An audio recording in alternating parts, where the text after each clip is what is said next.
Hello, and welcome to episode 69. My prostate is trying to kill me. I'm sorry, I expected these guys to bust up, and they didn't. They left me hanging. Yeah, make me the only juvenile one here. My name is Mark Graves. I'm just a regular guy fighting prostate cancer, and I'm glad to have you along for the ride. I don't know if the pointing will go right at all, but yeah, there you go. We're all t-shirted up. Oh, here's my ride. Oh, what's your wristband, Tom?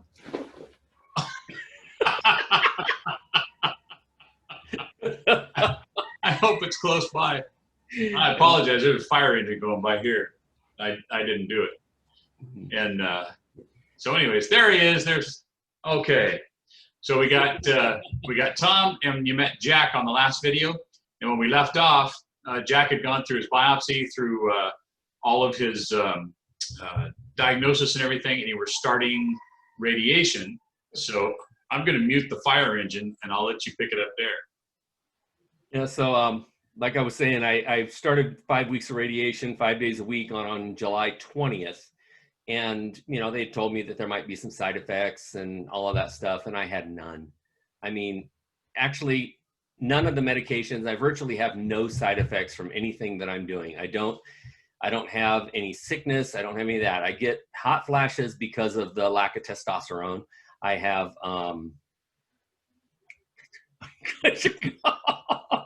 stop, you guys.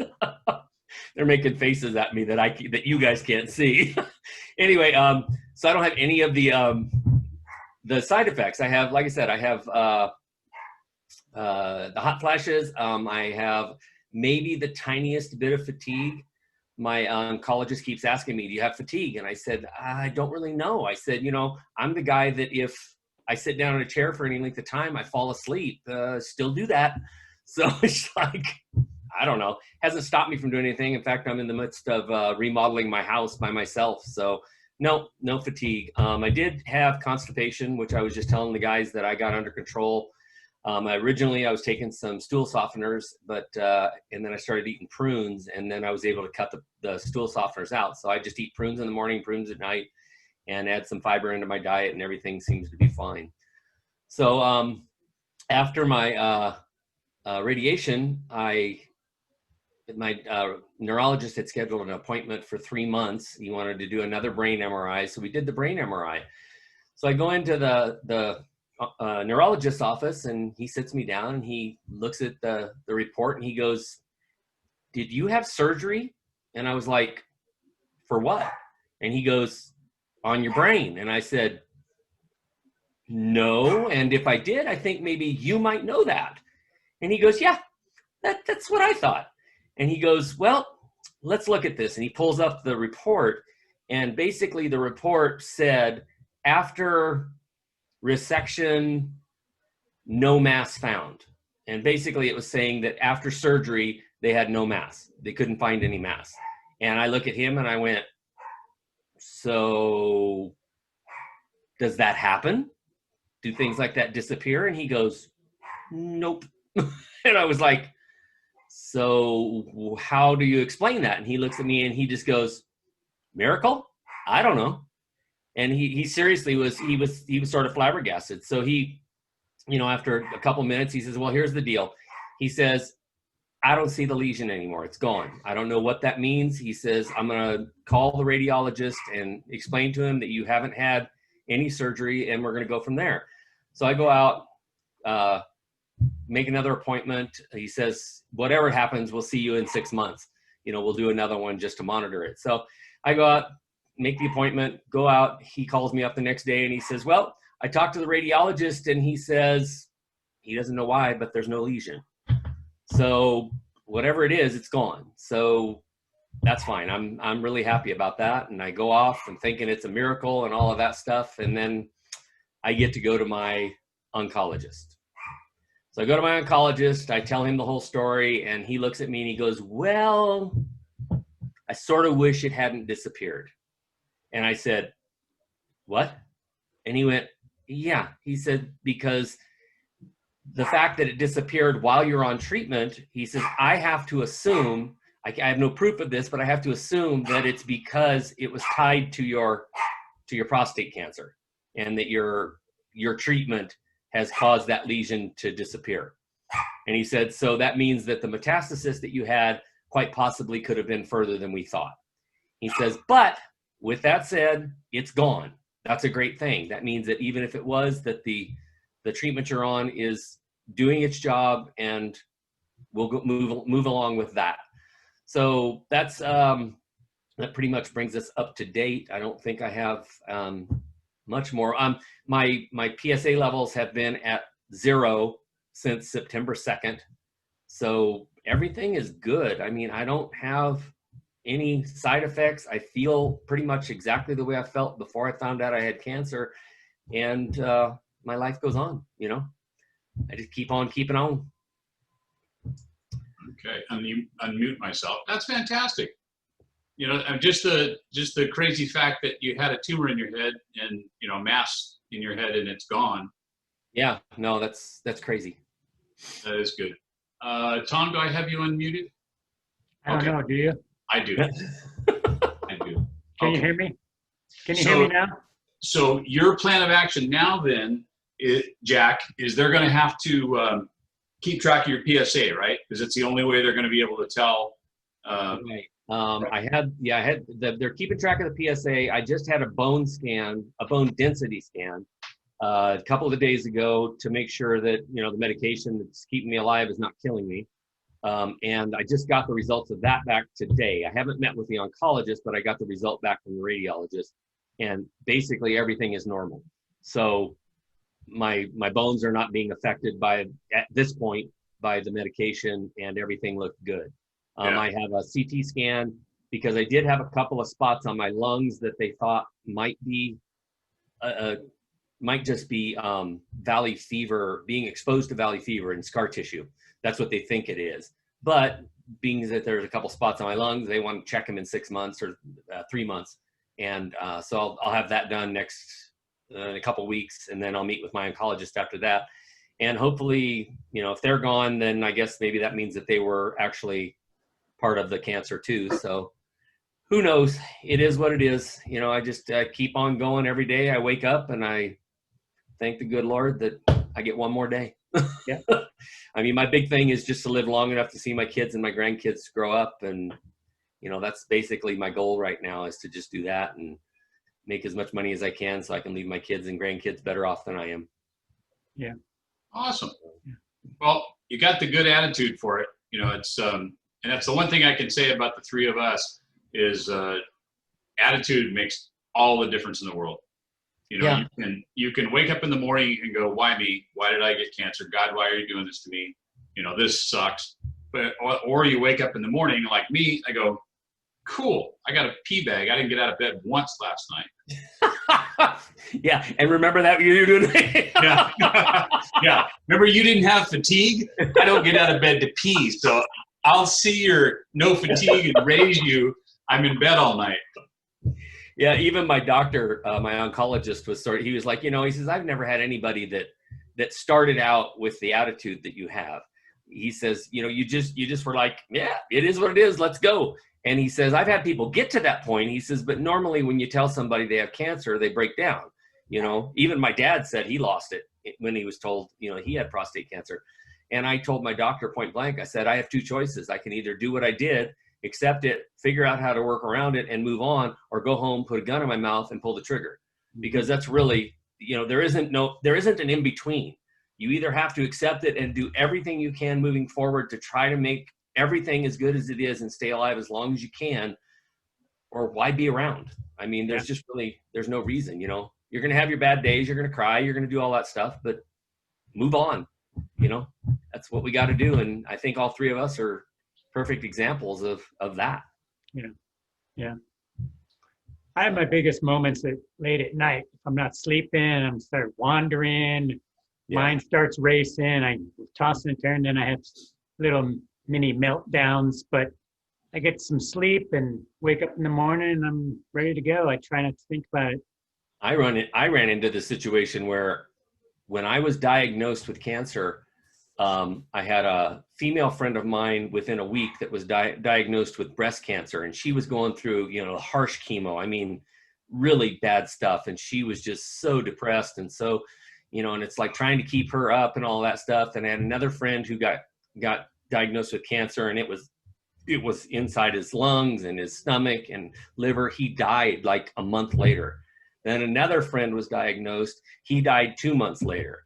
And then just last month, I had a friend who had stage 4 prostate cancer. And 2 months, I think it was about 2 months after he was diagnosed, he passed away. And those kind of things are like, oh shit, what am I going to do? Should I be worrying more about this? Yeah. But again, it's like I get up, I feel good. I don't, what do you do? I mean, you just keep on going. Just like I told my mom, from the day I was born, I was going to die at some point. I'm going to keep living until my heart stops. When it stops, I'm done. Yeah. Yeah. If you come back and zombie me, I got a couple of shotguns, brother. Double tap, baby, double tap. Exactly. Off comes the head.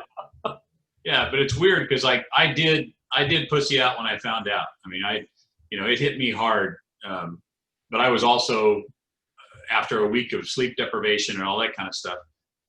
So that made it difficult. But before the radiation happened, there were days I forgot I had cancer. It was like, I didn't have the fatigue as bad, and it would come and go. And I got to say, knock on wood, or not to jinx myself, but this week has been great because I've been sleeping better. I get up, I got more energy. I have a nap today, and I'm still doing pretty good, although I did cheat on my second cup of coffee here. But so the farther away I'm getting from the radiation, the more strength I feel coming back. So now I'm excited again because I'm heading towards that space where I didn't wake up every morning and go, I got cancer. Yeah. And that's even having to take the bag off every morning, because I do have that constant reminder when I get up in the morning and I got to take my 10 pounds of urine down the hallway. What a picture that presents, doesn't it? Yeah. Yeah. Thanks for that one. Trust me, it'd be a lot worse if that bag weren't as strong. Yeah. Tom knows what I'm talking about. You've reached maximum capacity on that bag before. Oh yeah. Wake up in the morning, the thing's just going. Like a big pee balloon. Yeah. That's crazy. All right. I'm looking at the time. We went a little bit over, but I think that was totally worth it. That's crazy. Jack, thank you so much for telling us your story. Oh, thanks for having me. I appreciate that. And you guys will be seeing Jack, I'm sure, here and there. We're going to toss him in for comic relief. And we have to. The man has no fatigue. A mass in his brain just disappeared. So we got to make fun of him once in a while. Gee. But, not fair. Or he's an alien. Who, he's a lizard person or something that came down. But anyways, the other thing I was going to tell you guys too, and when I say you guys, I mean watching the video. If you like this, we're going to try and do this at least once a month, if not twice. We're just going to have lunch, virtually like this, because the three of us have had a chance to meet in person, and we had our 3-hour lunch sitting at Eat at Joe's, and it was awesome. We've had a bunch of people say, "Oh, that was so cool. I wish you could be a part of it." Well, obviously we can't drag y'all out to California, but I guess we could drag you if you wanted, Jack. But I'll be there. Yeah, he's in Arizona, so but we can meet you guys on here, and I can set it through my Zoom account, and we can get you guys on there and just have a blast. We'll get on and we'll say, we'll give the first one like a half-hour limit, see how it works. Because I don't know for sure how we do it to keep everybody from talking over each other, but we'll figure it out. So as soon as we've got that peg, I'll put the information on the prostate cancer support group that's on Facebook, which is where we've met a lot of you.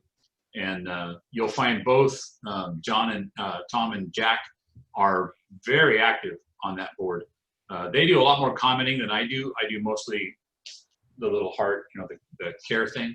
I wish I would have found that 2 years ago, man. It wouldn't have been awesome. Oh yeah, that's a great resource. And I'll tell, if anybody's watching it right now and you're watching this, if you have any questions of mine, please ask. I have nothing to hide, and I will tell anybody anything I know. And the fantastic thing is there are so many guys on there that feel exactly the way you do, Jack, is that there's no inhibitions. There's no hiding anything. People have questions. And the great thing is, how people always say there's no such thing as a stupid question. With prostate cancer, there isn't.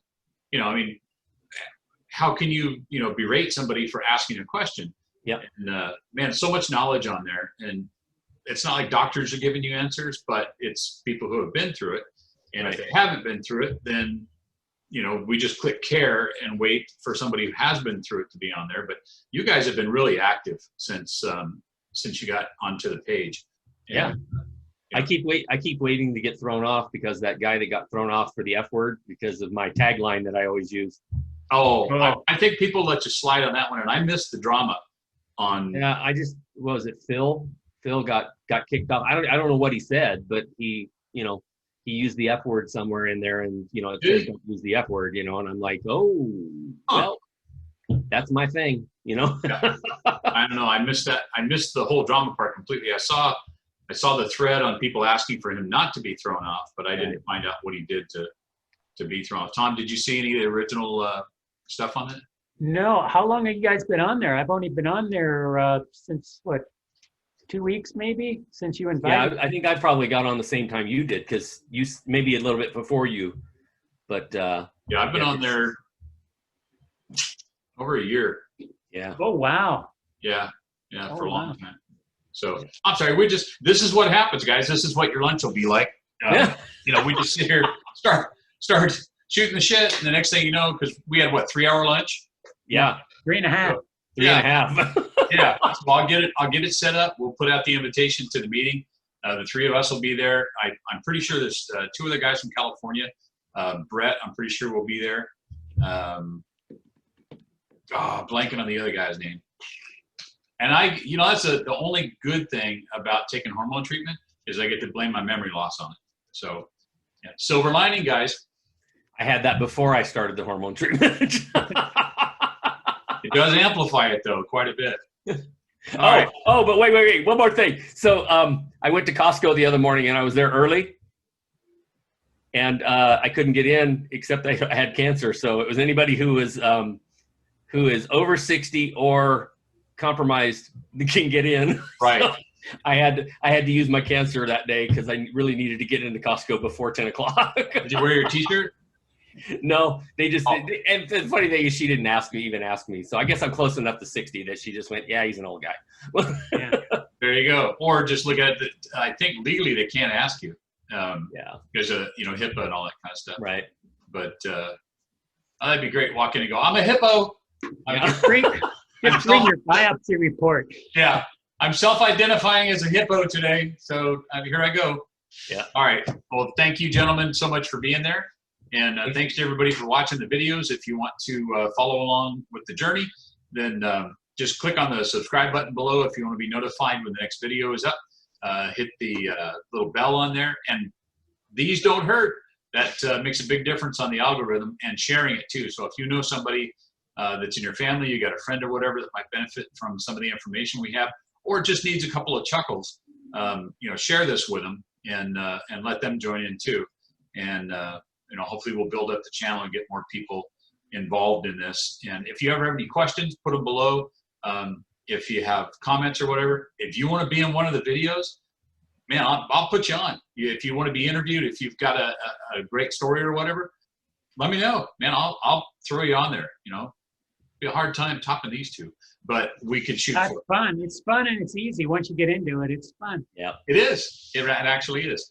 All right. So thank you as always. Thank you for the prayers, for the positive thoughts, for the aloha, for the shaka, for the mojo. Whatever you send our way. Exactly. We'll soak it all up. We appreciate it. All right. So you guys have a good one. I can't take these two anywhere. Love you, man. I love you guys. Love you guys. Talk to you soon. All right. Have a great day. You too.